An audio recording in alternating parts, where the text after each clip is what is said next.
reporte de don Juan Almendares Bonilla, ex rector de la Universidad Nacional Autónoma de Honduras y director del CPTRT, Centro de Prevención de la Tortura, defensor de los derechos humanos.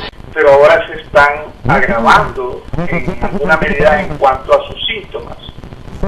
Nos parece a nosotros que este problema de los gases tóxicos de las armas químicas es más complejo de lo que se ha dicho en la prensa nacional e internacional.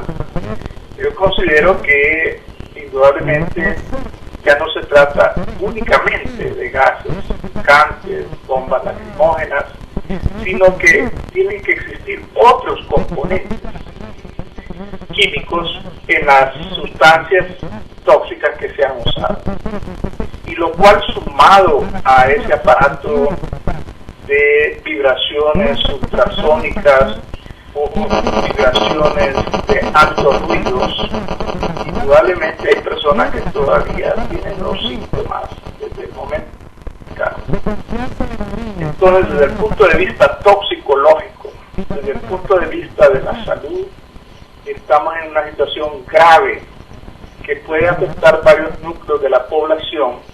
Incluso hemos dicho que estamos preocupados por los propios soldados, porque algunos de ellos usan máscaras, otros no usan máscaras, pero la máscara no es realmente lo que cubre todo, porque si están sudados, el tóxico puede penetrar por la piel, por la ropa, y creemos nosotros que estos son tóxicos a largo plazo, porque desde el momento en que ocurrieron hasta ahora vemos que algunas personas se están reactivando en los síntomas. Entonces estamos haciendo un llamado a los organismos internacionales que envíen toxicólogos. ¿Para qué? Porque ese personal es bastante caro y la realidad es que es muy difícil tener credibilidad de cualquier institución de este régimen de facto. Por otro lado, la situación de los derechos humanos se va a agravar más. Hay un cierre de todas las formas de libertad de expresión, de la radio, de la prensa, el cierre de radios, militarización de los radios, los medios de comunicación, televisión. Eso indica que no quiere que se diga nada contra que exista un silencio absoluto, que existe un poder absoluto. Por eso estamos haciendo también un llamado a los organismos internacionales de derechos humanos para que piensen que es diferente documentar los casos de derechos humanos cuando existe un régimen con sus leyes propias, sus constituciones y sus formas de gobernar, pero que prácticamente es casi imposible documentar casos bajo un estado de golpe militar.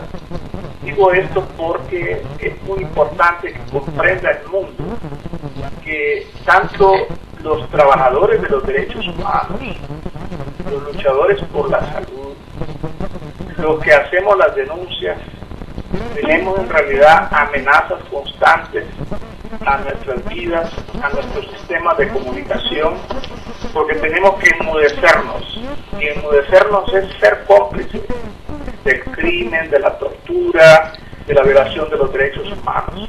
Hemos hecho un llamado al pueblo hondureño a que mantenga la paciencia histórica, es decir, a no ser conformistas, pero tampoco dejarse llevar porque ellos quieren que el pueblo se vuelva violento, que use las armas para poder destruir al pueblo.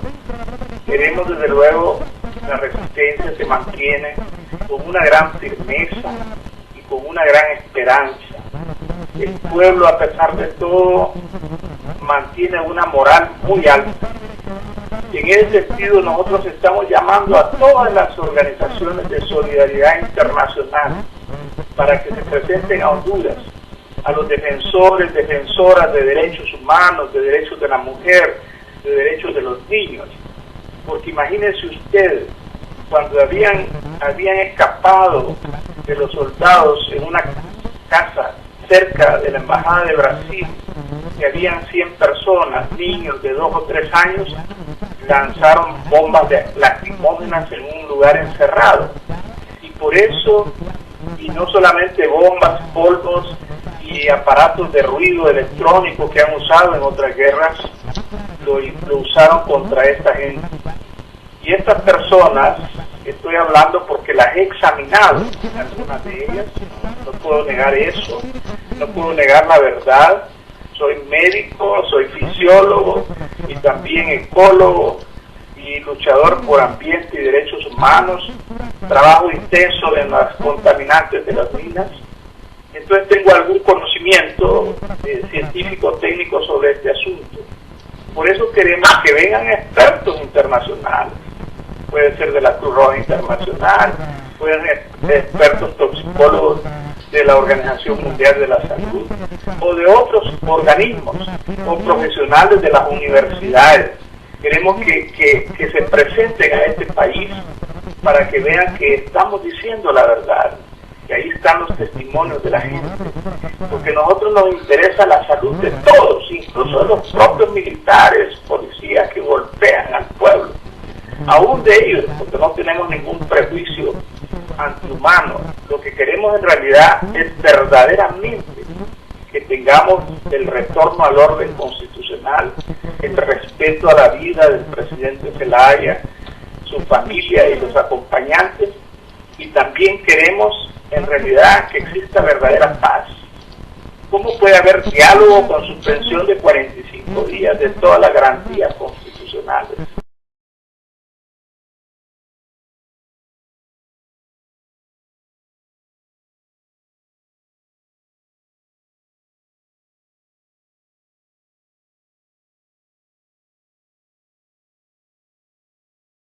¿Cómo puede haber diálogo con gases tóxicos? Diálogo, ¿cómo puede haber con el uso de las armas, la persecución de los dirigentes? Por eso nosotros queremos que se escuchen nuestras voces y que el mundo comprenda que este pueblo está sufriendo una cuestión terrible. Nosotros vemos ya una profunda división aún en los golpistas, porque ese decreto tiene que ser aprobado en el Congreso Nacional.